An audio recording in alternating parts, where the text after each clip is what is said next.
Good afternoon mga ka-GBS. So gusto ko lang videohan itong lugar ng dinimulis na school building. So ang building na ito ay matagal na. So ilang years na. So andito siya malapit sa gate. Ayan.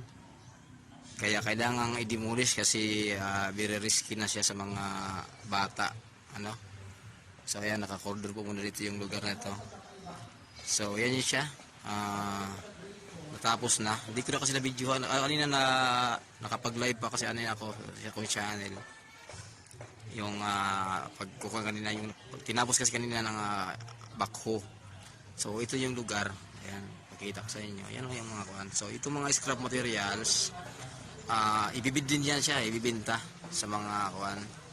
Sa mga bibili ng mga bakal, ng yero. Yan.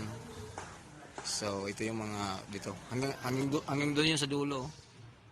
Hanggang sa dulo. Ayan. So ito yung mga scrap materials na yun dyan.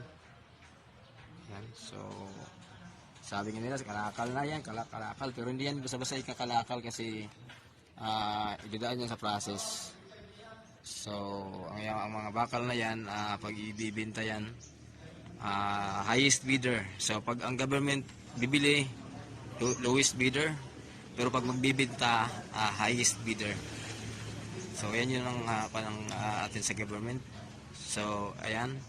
Ayan, marami yan malaking kikitain dyan ng DepEd. So ayan, hanggang dyan lang muna. Para lang mayroon akong ma-video ngayon. So ayan guys, mga hindi pa yan nakasubscribe, ayan, pahit na lang ng subscribe button at ng notification bell para maging updated kayo sa mga susunod kong mga video. Ayan, sana magustuhan mo yung aking channel na ito. This is my third channel. Okay, bye everyone, this is GBS. Bye bye.